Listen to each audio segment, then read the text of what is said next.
नमस्कार, मैं हूं आपके साथ यश शुक्ला और बात करेंगे 2024 का महासमर। रविवार को उत्तराखंड में दिग्गजों का जमावड़ा रहा। प्रियंका गांधी, योगी आदित्यनाथ और मायावती ने देवभूमि में चुनावी हुंकार भरी। कांग्रेस की राष्ट्रीय महासचिव प्रियंका गांधी वाड्रा, उत्तर प्रदेश के मुख्यमंत्री योगी आदित्यनाथ और बसपा सुप्रीमो मायावती की अलग अलग स्थानों पर आज शनिवार को चुनावी सभाएं हुई हैं। इसके अलावा यूपी में भी सीएम योगी आदित्यनाथ, सपा प्रमुख अखिलेश यादव की सभाएं आयोजित की गई।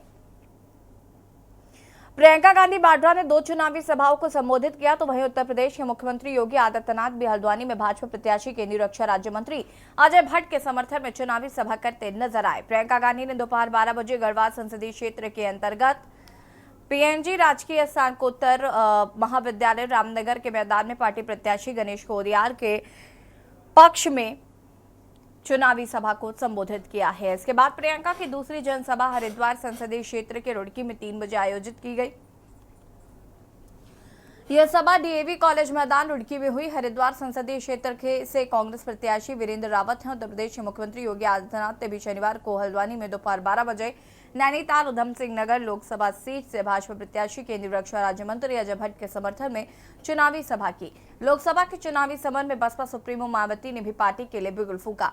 हरिद्वार संसदीय क्षेत्र के मंगलौर में सुबह 11 बजे बसपा प्रत्याशी जमील अहमद के पक्ष में चुनावी सभा को मायावती ने संबोधित किया।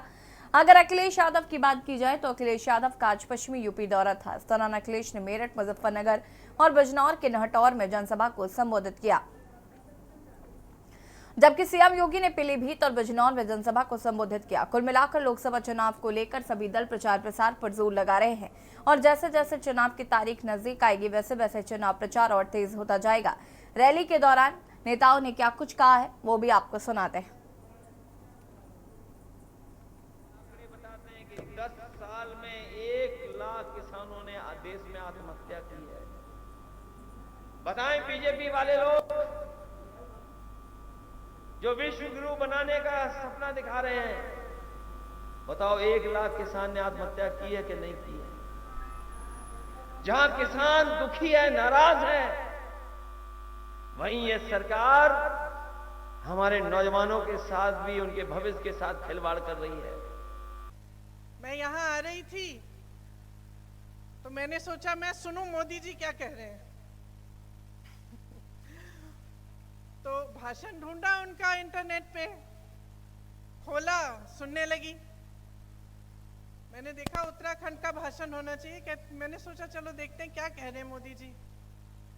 5 मिनट भाषण सुना तो सच्चाई यह है कि मैंने सोचा मुझसे कोई गलती हो गई है। ये पिछले चुनाव का भाषण दे रहे हैं।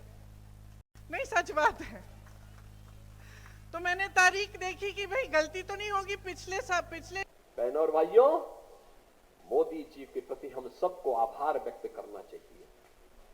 आज अयोध्या में आप जाएंगे, क्या भव्यता है, क्या दिव्यता है। रामलला फिर से विराजमान हो गए हैं और ऐसी कृपा है प्रभु की कि चारों ओर खुशहाली है और इसी खुशहाली में राम राज्य की इस परिकल्पना को साकार करने के लिए आज हम सब आपके पास आए हैं कहने के लिए।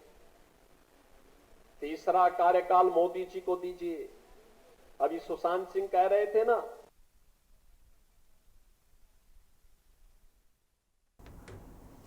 जी हाँ, तो उत्तराखंड हो या उत्तर प्रदेश, देश भर में लोकसभा चुनाव का प्रचार प्रसार तेजी से किया जा रहा है। प्रधानमंत्री नरेंद्र मोदी ने इसका आगाज किया और इसके बाद से सभी राजनीतिक दल अपनी अपनी पार्टियों के लिए प्रचार प्रसार कर रहे हैं। तो वहीं बीजेपी के कई स्टार प्रचारक भी जगह जगह पर चुनावी बिगुल फूंकते हुए नजर आ रहे हैं। 2024 का ये महासमर किसको पास करेगा और किसको फेल करेगा ये तो आने वाला वक्त ही बताएगा, लेकिन फिलहाल राजनीतिक दल लगातार जनता के बीच अपने वादे लेकर पहुंच रहे हैं। और इसी खबर पर हमारे साथ बसंत कश्यप ऋषिकेश से संवाददाता जुड़ चुके हैं।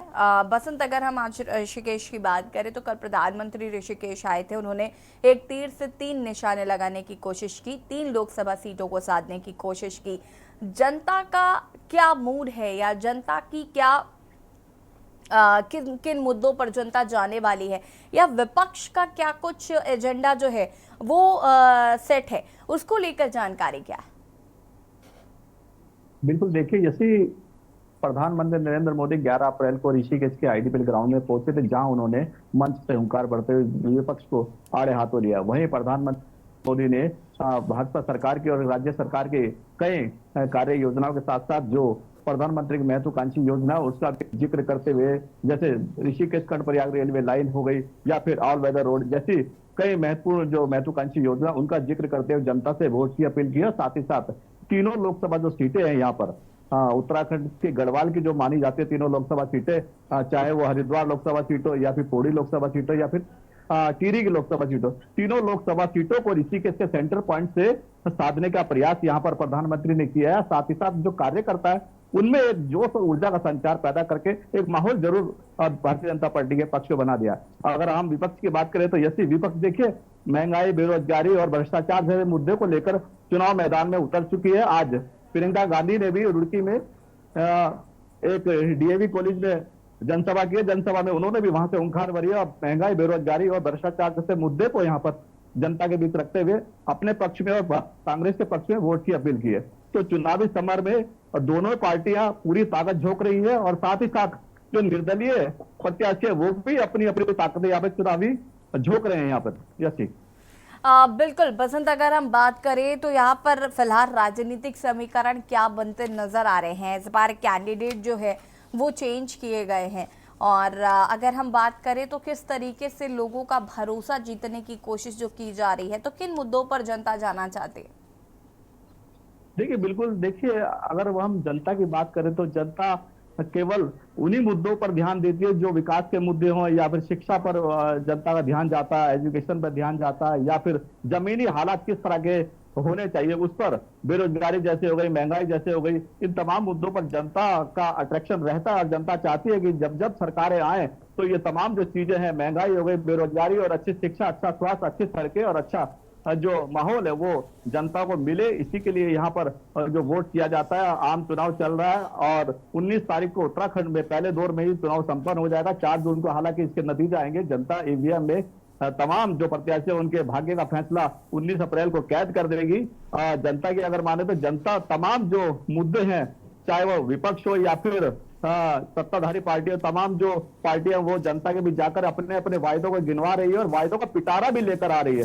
तमाम जो नए वायदे हैं वो भी जनता के बीच ले जाकर के पार्टियां उनको भुनाने की कोशिश कर रही है और यही जो माहौल है पूरे 19 अप्रैल तक देखने को उत्तराखंड में मिलेगा। उत्तराखंड की जनता समझदार है, इसीलिए यहाँ पर प्रधानमंत्री लगातार बार बार यहाँ पर आकर के दौरे कर रहे हैं और चुनावी जनसभा को करके यहाँ पर बीजेपी के पक्ष में माहौल बना रहे हैं।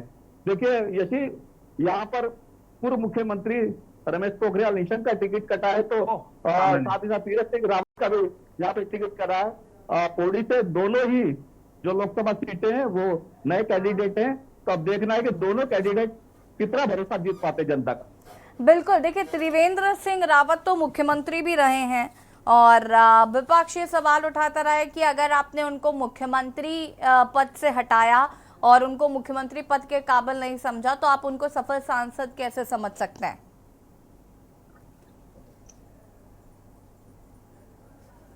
बसंत, क्या सफल सांसद के रूप में त्रिवेंद्र सिंह रावत आ सकते हैं सामने? बिल्कुल, देखिए निश्चित तौर पर जनता जो हरिद्वार की है वो समझ चुकी है, क्योंकि मुख्यमंत्री रहते हुए मुख्यमंत्री त्रिवेंद्र सिंह रावत ने कितने काम वहां पर किए हैं और कितने कामों को वहां पर धरातल पर उतारा, ये सारी चीजें भी उत्तराखंड के साथ साथ हरिद्वार की जनता देख रही है। अब त्रिवेंद्र सिंह रावत संसदीय हरिद्वार क्षेत्र का चुनाव लड़ रहे हैं। चुनाव मैदान में पूरी तरह से भारतीय जनता पार्टी उनके पक्ष में माहौल बनाती हुई नजर आ रही है, लेकिन जनता का ऊंट किस करवट बैठेगा, क्योंकि जनता ही जनार्दन है और जनता ही तमाम जो प्रत्याशी उनके भाग्यों का फैसला करती है। और ये जनता के दरबार में तमाम जो प्रत्याशी वो पहुंच रहे हैं, अपने अपने वायदों को लेकर पहुंच रहे हैं। आखिरकार 19 अप्रैल को जब हरिद्वार के साथ साथ उत्तराखंड की जनता ईवीएम के बटन को दबाएगी तो उनके भाग्य का फैसला भी ईवीएम में कैद हो जाएगा और 4 जून को इनके नतीजों के बाद पता चलेगा यही कि किसके भाग्य का फैसला ईवीएम में जनता ने कैद किया है।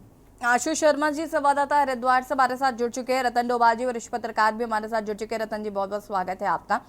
आशु शर्मा जी का रुख कर लेते हैं। आशु जी, अगर हम बात करें तो प्रियंका गांधी वाड्रा भी आज रामनगर में जनसभा करती नजर आई और उन्होंने कई सवाल जो हैं वो सत्ता पक्ष से पूछे हैं, साथ ही साथ सत्ता पक्ष पर निशाना साधते हुए नजर आए। मुख्यमंत्री योगी आदित्यनाथ भी आज सूबे में रहे, उन्होंने विपक्ष पर जमकर निशाना साधा। फिलहाल जनता का क्या मूड है? बिल्कुल, बीजेपी के स्टार प्रचारक हो या कांग्रेस के स्टार प्रचारक लगातार उत्तराखंड का दौरा कर रहे हैं और जनसभाएं कर रही है और लगातार जनता को रिझाने के लिए उनके द्वारा लोभ लुभाने वादे भी किए जा रहे हैं। अभी कुछ समय पहले ही प्रधानमंत्री नरेंद्र मोदी द्वारा उत्तराखंड में जनसभाएं की गई थी। आज प्रियंका गांधी की हल्द्वानी और रुड़की में जनसभाएं की जा रही है। उनके द्वारा साफ तौर से जनता को लुभाने की बात की जा रही है कि हमारी सरकार आएगी और हमारे प्रतिनिधि जीत के आएंगे तो हमारे द्वारा जनता का कार्य किया जाएगा। मगर अभी जनता का जो मन में अभी सवाल है, उनके साफ तौर से जनता अभी रुझान अपना देने को तैयार नहीं है। उनका अभी तक बीजेपी की तरफ ही रुख देखने को मिल रहा है, लेकिन लगातार कांग्रेस हो या आज मायावती भी हरिद्वार जिले के रुड़की में जनसभा को संबोधित कर रहा है। बीएसपी भी अपना काफी गठजोड़ लगा रही है कि किसी तरह से उनका कैंडिडेट भारी मतों से या जीत हासिल करें, लेकिन अभी तक का जो रुझान है वो अभी त्रिकोणीय यहाँ पर समीकरण हरिद्वार जिले में चल रहा है। हरिद्वार लोकसभा सीट को लेकर, क्योंकि निर्दलीय उमेश कुमार जो खानपुर के विधायक है वो भी चुनावी मैदान में है, तो अभी रुख जो अभी जनता है वो साफ नजर नहीं आ रहा है। जी ठीक है, वापस आएंगे। रतन डोभाल जी, सभी स्टार प्रचारक अपनी अपनी राजनीति चमकाने की कोशिश कर रहे हैं, अपने अपने प्रत्याशियों के पक्ष में वोट अपील कर रहे हैं, लेकिन जनता जो है वो किसे चुनेगी? हालांकि अगर हम बात करें लोकसभा चुनाव की तो उत्तराखंड में 5 लोकसभा सीटें हैं और पांचों पर सत्ता पक्ष काबिज है, 5 सीटों पर। ऐसा माना जा रहा है कि अगर एक सीट भी कांग्रेस के पाले में जाती है, और जैसे कि गणेश गोदियाल जी का जो पौड़ी सीट है वो कहीं ना कहीं काफी हद तक मानी जा रही है कि हो सकता है कि कांग्रेस खेमे में जाए, तो क्या ये एक बड़ा नुकसान बीजेपी को ही होगा? क्योंकि देखिए कांग्रेस के पास तो खोने के लिए वैसे भी कुछ नहीं है। नहीं, देखिए आप ठीक बता रहे हैं, लेकिन आपने हरिद्वार छोड़ दिया उसमें। आप हरिद्वार को इतना मत समझिए कि हम ये मानते हैं कि पौड़ी से मजबूत सीट होनी चाहिए कांग्रेस के। जो समीकरण है, अगर कांग्रेस चुनाव लड़ रही है ढंग से तो कि ये सीट तो कांग्रेस की होनी चाहिए, क्योंकि पिछले जो 10 साल का कार्यकाल है और उनके जो सांसद हैं रमेश पोखरियाल निवर्तमान, वो केंद्र में मंत्री रहे, उत्तराखंड में मुख्यमंत्री रहे, वो कार्यकाल उनके साथ में है, वो चीजें लोगों के जहन में है कि उन्होंने क्या किया है। उसमें मोटे मोटे सब लोग अगर गांव में जाएं तो पूछ रहे लोग कि भाई प्रधानमंत्री नरेंद्र मोदी ने कहा था कि हर सांसद को एक साल में निधि से गोद लेना है, तो वो ये अगर यही बात है तो हरिद्वार में 5 गांव वो बता दे भारतीय जनता पार्टी या उनके जो अभी वो भी पूर्व मुख्यमंत्री हैं जो अभी चुनाव लड़ रहे हैं कि उनके सांसद ने वो 5 गांव जो गोद लिए थे उसमें कितनी मूलभूत सुविधाएं उन्होंने उपलब्ध कराई हैं, कोई गिना दें उसको। तो ये ऐसा नहीं है कि लोग इन चीजों को नहीं देख रहे हैं। ये किसान बहुल्य भी क्षेत्र है हरिद्वार, और किसानों के साथ क्या चल रहा है, किसान की अपनी समस्या है, उसका सिंचाई का सवाल है, उसका महंगी बिजली का सवाल है, तो उसका फसल के दाम का सवाल है, उस पर जो सरकार ने जो कुछ अत्याचार किए हैं बड़े आंदोलन के बाद भी एक भी वादा पूरा नहीं किया, तो मैं नहीं समझता कि लोग उसको भूल रहे होंगे। और यही स्थिति आप कुमाऊं में जब उधम सिंह नगर 2 अगर ज्यादा भी नहीं तो 2 तो हमारे कृषि बाहुल्य क्षेत्र हैं जिसमें किसान रहता है, किसानों के सवाल हैं, उन सवालों को इन्हें अब ये भी सवाल है कि ये दोनों शासक दल हैं, भारतीय जनता पार्टी भी और कांग्रेस भी, वो अपने वो कर रहे हैं, लेकिन वो 10 साल से सत्ता से बाहर है, तो सत्तारूढ़ दल से उपेक्षा ये की जाती है कि 10 साल में हमने आपके लिए ये किया है और वो गिना के आगे हम ये करने जा रहे हैं, तब तो कोई बात बनती है। वो फेंके जा रहे हैं सब कुछ। अब प्रधानमंत्री आए, हम उम्मीद करते थे जिस ग्राउंड में प्रधानमंत्री सभा को संबोधित कर रहे हैं उस आईडीपीएल की चिमनी में धुआं नहीं है, वो कहते हैं कि मैं इसमें धुआं निकालूंगा, और उत्तराखंड के लोगों को रोजगार मिलेगा। यहाँ का जो उत्तर प्रदेश 24 साल हो गए हैं राज्य को बने हुए, 24 साल से अभी परिसंपत्तियों का बंटवारा नहीं हुआ है, और आधा जो कुंभ क्षेत्र और इन्होंने ये सब सवाल रहे। जल में उत्तराखंड से जल आ रहा है, लेकिन वो जल उत्तराखंड के पास नहीं है, उसमें उसकी हिस्सेदारी नहीं है, तो उसकी अभी तक राजधानी नहीं है। तो ये सवाल तो हैं जनता के बीच में। बिल्कुल रतन डोभाल जी, लेकिन जिस तरीके से 3 सिटिंग सांसदों पर ही भरोसा जताया गया है, अगर हम बात करें तो जिस तरीके से ये कैंडिडेट चेंज नहीं किए गए और जिस तरीके से 2 सीटों पर कैंडिडेट चेंज किए गए हरिद्वार और पौड़ी में, तो ये किस तरीके का समीकरण है और ये कितना फायदा पहुंचा सकता है? क्योंकि देखिए पूर्व मुख्यमंत्री त्रिवेंद्र सिंह रावत के लिए कहा जा रहा है कि अगर वो सफल मुख्यमंत्री आप उनको नहीं मानते तो आप उनको सफल सांसद कैसे मान सकते हैं। विपक्ष इस तरीके के सवाल जवाब कर रहा है।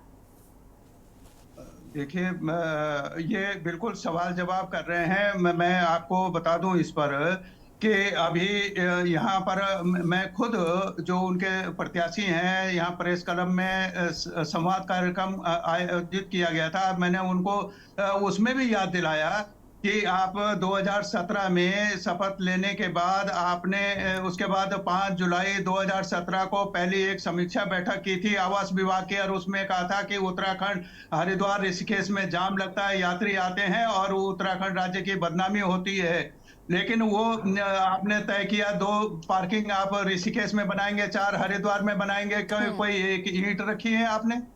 अभी तक कुछ नहीं किया। जितनी सिंचाई योजना है, जितने जो केंद्र पोषित नाबार्ड की योजना है, जिले में कम से कम 100 करोड़ रुपयों का घोटाला है, और वो जांच में दोष सिद्ध होने के बाद भी किसी का बाल बाका नहीं हो रहा है। ऐसा ये राज्य है, और ये मुख्यमंत्री रहे उसके और दूसरे सांसद रहे हैं। उन्होंने यहाँ पर कितना किया? ये कुंभ मेले में 2021 में 34 करोड़ रुपया का एक फंड वो लाए आईएलओ से, इंडियन ऑयल कंपनी से, कि हर की पौड़ी के सौंदर्यीकरण के लिए वहां घास लगाए। कौन उस घास को चर गया? कोई एक दिन का दिखा दे कोई घास का। कहाँ वो लाइटें और वो कैमरे कहाँ चले गए? वो ये सब भ्रष्टाचार में डूबी हुए व्यवस्था है, सरकार है। लेकिन ये भी अपनी जगह पे बात है कि 5 साल में ये जो मुख्य विपक्षी दल है उसने मित्र विपक्ष की भूमिका का निर्वाह किया है। इसमें कोई दो राय नहीं है, मुझे कोई हिचक इसमें कहने की नहीं है। और अब वही लोग, वो जो दागी लोग थे, अब जिनको जेल जाना चाहिए वो भारतीय जनता पार्टी में जा रहे हैं। आज की तारीख में 18 लोग चुनिंदा, वो तो भाजपा में है और सब पर करप्शन के आरोप हैं। हाँ बिल्कुल, देखिए रतन मनी जी, यही तो समस्या है ना कि आपने जैसा कि कहा कि मित्र विपक्ष की भूमिका में कांग्रेस नजर आई, और मुझे लगता है कि जनता को शायद विकल्प नहीं मिलता, और यही वजह है कि फिर नहीं से तो फिर बीजेपी को ही वोट दे रहे हैं। इस तरीके से डबल इंजन की सरकार को समझ रहे हैं, और विपक्षी दल अभी तक जिस तरीके से चीख कर कह रहा है कि हम जनता के मुद्दे उठा रहे हैं, उसमें कितना कामयाब है विपक्ष? अंकिता भंडारी हत्याकांड का जिक्र लगातार किया जा रहा है। अगर हम बात करें तो जो लोगों को भुगतान नहीं हो रहे हैं उनका मुद्दा उठाया जा रहा है, जो कर्मचारी हैं उनकी मांगों को लेकर बातचीत की जा रही है। इसका कितना असर जनता पर पड़ेगा? नहीं, कुछ तो पड़ेगा जनता का उसमें, लेकिन ये जो आपने बताया वो बिल्कुल सही बात है। मैं उसे 100% आपने को शामिल करता हूं। जो आप कह कि अंतोगत फिर जनता के पास ये रहता है कि इन्होंने भी कुछ नहीं किया, और उनका चूंकि प्रचार माध्यम उनका बहुत बेहतर है, उनका जो नीचे ग्रास रूट पे जो मैनेजमेंट है वो बहुत अच्छा है, बूथ लेवल पर उस स्तर पर उनका काम अच्छा है। उस स्तर कांग्रेस का कहीं वो आसपास भी नहीं है उस स्थिति में। और यही उनका जो फायदा है वो ये जो आप कह रहे हैं कि इसलिए लोग कहेंगे इससे तो डबल इंजन ही ठीक है। लेकिन ऐसे भी लोग हैं जो देख रहे हैं कि डबल इंजन से हमें डबल नुकसान हो रहा है। तब हमारी ये जो सरकार को काम करना चाहिए था वो सरकार काम नहीं कर रही है। केंद्र से जो योजनाएं आ रही हैं, जिसके लिए अब उत्तराखंड अलग राज्य बना था, कि लखनऊ और दिल्ली में बैठ के उत्तराखंड की भौगोलिक स्थिति को नहीं समझा जा सकता, उसका विकास नहीं हो सकता, इसलिए हमें अलग राज्य चाहिए। लेकिन अभी ये राज्य जो बन गया है, ये राज्य सरकारें तो इनके पास कोई विजन नहीं है, ये कोई काम कर रहे हैं। इसलिए जो केंद्र दिल्ली जो योजना बना रही है वही यहाँ आ रही है। देखिए रतन मणि जी, ये बात तो बिल्कुल स्पष्ट है कि 24 साल हो चुके हैं, राजधानी जिस राज्य को 24 सालों में ना मिल पाई हो, जिस राज्य में पलायन आप कम नहीं कर पा रहे हैं, जिस राज्य में एक सख्त भू कानून नहीं है, जिस राज्य में सड़कें अभी तक दूरस्थ क्षेत्रों तक नहीं पहुंच पाई है, तो ये कैसा विकास है। लेकिन 70 साल वर्सेस जो 10 साल का ये एक स्लोगन चल रहा है, या जो चुनाव में हम देख रहे हैं कि लगातार इसका जिक्र हो रहा है, तो क्या 10 सालों में से तुलना 70 साल की जा सकती है? क्या कांग्रेस अपने 70 साल का हिसाब दे पाएगी? देखिए, जो कांग्रेस ने किया है वो उसकी सजा लोगों ने उसको दे दी है। अब ये 10 साल जो इन्होंने किया है उसकी सजा भी तो इनको देगी ना जनता। जो ये फेंक के चले गए थे, जो इन्होंने कहा था रतन मणि जी, मैं यही तो समझना चाहती हूँ ना कि 70 साल जब हम नहीं 70 साल जब कांग्रेस को नहीं कांग्रेस को सजा देने में जनता ने 70 साल लगा दिए ना। लेकिन तो आप क्या कर रहे हैं कि 70 साल ये 70 रहने, ये तो 47 नहीं मैं ये कहना चाहती हूँ कि विपक्ष अगर इसी तरीके से मुद्दे उठाता रहा तो जाहिर है कि 10 साल कब 70 में तब्दील हो जाएंगे, फिर शायद पता भी ना चले। देखिए, मेरा अनुभव है सड़क का, मैं सड़क पे मैं बाकी उससे तो जानता नहीं हूँ उससे सियासत को बहुत ज्यादा, लेकिन मैं सड़क का जो मेरा अनुभव है वो ये है कि जनता अपना नेतृत्व अपने आप भी चुन लेती है कभी कभी।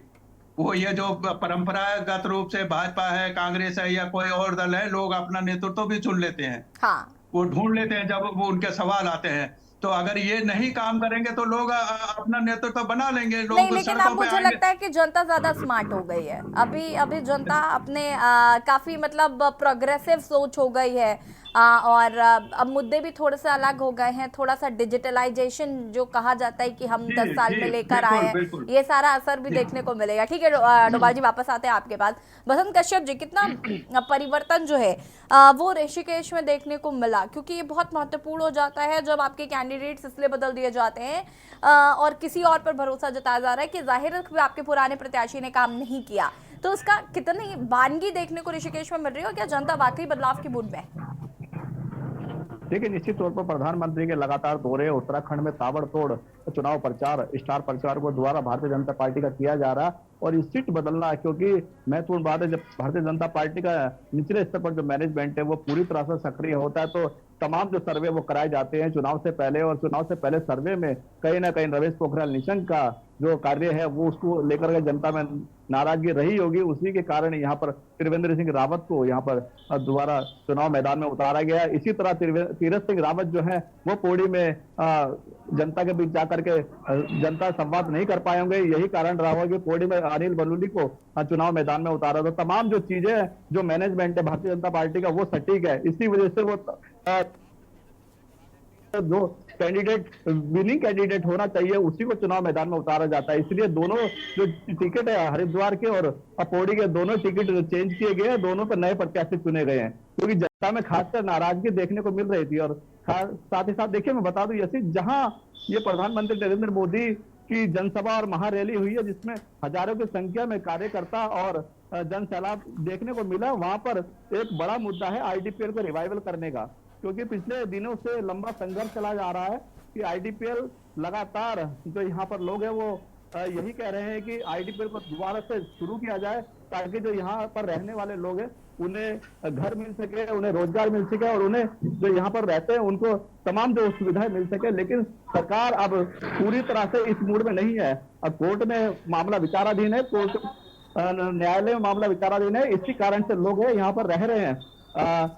अगर हम बात करें पिछले दिनों की, तो पिछले दिनों में सरकार के द्वारा बड़ी कार्रवाई यहाँ पर की गई थी, डिमोलाइजेशन की जो कार्रवाई की गई थी उससे खासा नाराज यहाँ पर आईडीपीएल के लोग भी दिखाई दे रहे हैं। तो कहा जा सकता है कि इस बार चुनाव में जो जनता किस कर्म अब उठ बैठेगा, किस के पक्ष में वोट देगी, ये मुश्किल है। जनता समय साइलेंट है। जैसी बिल्कुल पसंद देखना होगा कि जनता जो साइलेंट वोटर्स हैं वो किस ओर अपना फिलहाल मताधिकार का प्रयोग करते हैं। आपका बहुत बहुत शुक्रिया जानकारी साझा करने के लिए। रतन मणि, आपका भी बहुत बहुत शुक्रिया तमाम समीकरणों को समझाने के लिए। और बात कर रहे थे 2024 का महासमर उत्तराखंड में आज ताबड़तोड़ चुनावी दौरे, आज अलग अलग राजनीतिक दलों के स्टार प्रचारकों के देखने को मिले। हालांकि जनता ये तय करेगी कि किसे चुनना है, लेकिन फिलहाल जो राजनीतिक दल है वो एक दूसरे पर आरोप प्रत्यारोप लगाते हुए नजर आ रहे हैं। फिलहाल बुलेटिन में इतना ही। देखते रहिए खेल न्यूज़ इंडिया। नमस्कार।